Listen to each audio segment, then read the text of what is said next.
Tantangan operasinya cukup besar karena yang pertama ini adalah konsepnya joint ops.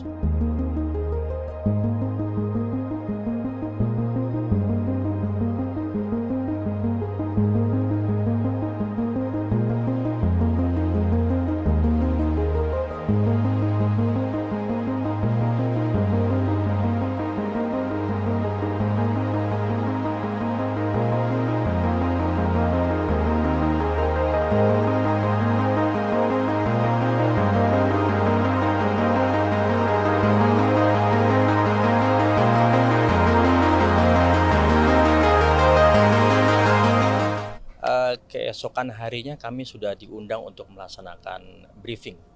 Jadi kami ada rapat dengan Royal Jordan Air Force di markas besarnya. Kami koordinasi di sana. Setelah itu hari kelima kami juga diundang untuk koordinasi teknis langsung. Dan pada saatnya kami di sana tentunya Satgas ini kan terbentuk dari beberapa profesional ya.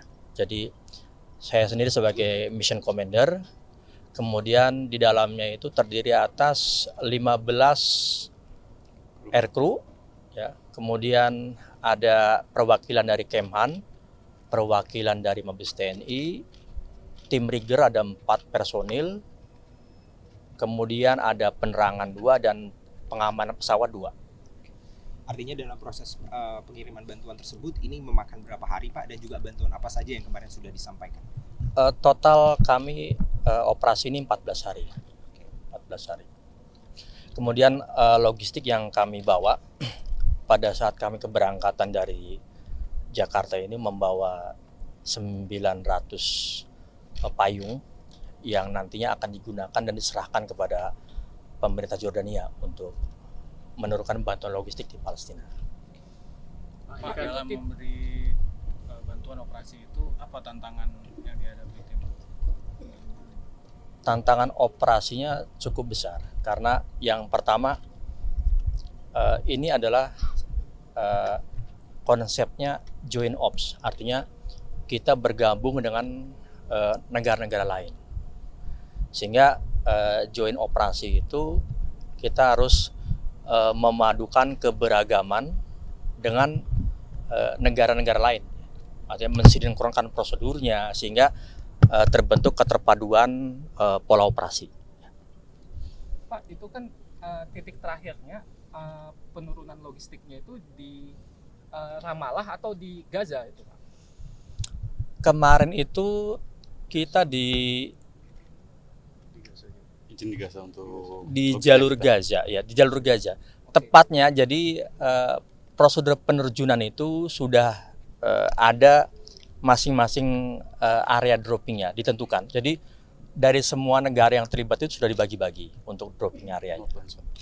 Dan untuk TNI itu yang di jalur Gaza. Betul. Dan kalau melihat situasinya kan ini kan memang kan daerahnya kan masih terjadi insiden begitu gitu. Ada semacam kendala nggak gitu Pak dari otoritas udara, katakanlah dari otoritas udara Israel atau bagaimana gitu? Jadi untuk pola operasi itu tentunya sudah hasil koordinasi dengan semua pihak ya. Dan kami dalam operasi ini dibawa under supervisi dari pemerintah Jordania. Jadi semua negara yang terlibat itu di bawah kendali dari pemerintah Jordan. Jadi demikian. Jadi dari mulai akses masuknya, pola operasinya itu semuanya kita di bawah kendalinya mereka. Pak, ada nggak sih kekhawatiran atau ketakutan sepanjang melaksanakan misi apalagi di daerah yang rawan? Iya pasti ada. Kekhawatiran itu pasti ada, tapi kita percaya niat kita itu baik ya untuk memberikan bantuan kemanusiaan. Lillahi ta'ala pasti itu akan mendapatkan keselamatan dari Tuhan Yang Maha Kuasa. Pak, bisa diceritakan sedikit teknisnya nggak Pak, bagaimana berangkat dengan dikawal pesawat dari Jordania atau Mesir? Bisa diceritakan sedikit teknisnya nggak Pak, biar ada bayangan pemirsa? Jadi pada saat secara teknis itu kita setelah selesai briefing, Jadi semua pesawat itu sudah di loading untuk barang masing-masing. Kemudian kita dikasih window time, take off itu sesuai dengan urutannya masing-masing, sudah dikasih timetable-nya. Begitupun sama, jadi di dalam rute penerbangan itu sama. Jadi dari poin ke poin itu kita harus benar-benar disiplin, strict, ya.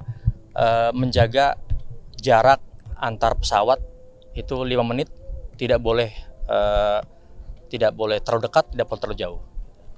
Kemudian sampai ke masuk dropping area juga sama. Jadi kita menunggu clearance betul-betul, listen out dengan controller yang memberikan clearance, baru kita bisa masuk ke areanya.